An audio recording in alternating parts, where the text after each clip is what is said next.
Washington, Reuters, U.S. officials are pushing for quotas and a euro or ether restrictions euro on steel and aluminum imports, a top trade official said on Tuesday after the White House announced a month-long extension of tariff exemptions for Canada, Mexico, and the European Union.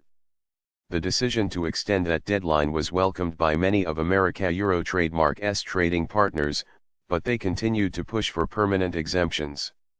We will have quotas and other restrictions to make sure that we defend our industries in the interest of national security, White House trade advisor Peter Navarro told steel industry executives.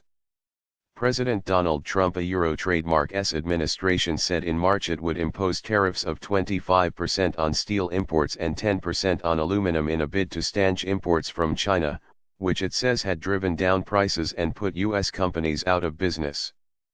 But it granted temporary exemptions to allies such as Canada, Mexico, and the EU, which had been due to expire on Tuesday morning.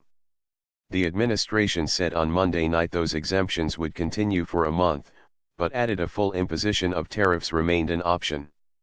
Last night Trademark's decision is certainly a step forward, Canadian Foreign Minister Chrystia Freeland told reporters on Tuesday, adding, Canada will continue to work for a full and permanent exemption. Before Tuesday, South Korea was the only country with a full exemption after it agreed to quotas.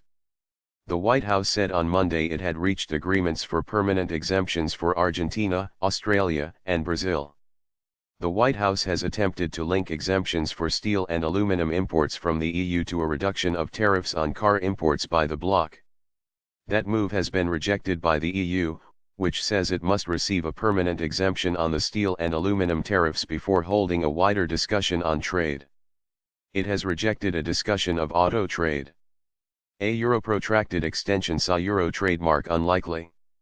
We trademark having some potentially fruitful discussions about an overall reduction in trade tensions. U.S. Commerce Secretary Wilbur Ross said of the discussions with the EU in a CNBC interview. I don't trademark think we have any intention to grant protracted extensions. That defeats the whole purpose. Trump has invoked a 1962 trade law to erect protections for U.S. steel and aluminum producers on national security grounds, amid a worldwide glut of both metals that is largely blamed on excess production in China. The tariffs have increased friction with U.S. trading partners and prompted several challenges before the World Trade Organization. At the same time as pursuing the metals tariffs, which have raised concern among U.S. consumers of steel and aluminum that rising costs will make them uncompetitive, the Trump administration has set out to tackle what it says is China trademark's theft of intellectual property from U.S. companies. A U.S. delegation will travel to Beijing this week to discuss the issue. Trump has threatened to add $100 billion of imports from China to initial list of $50 billion if China retaliates against U.S. goods.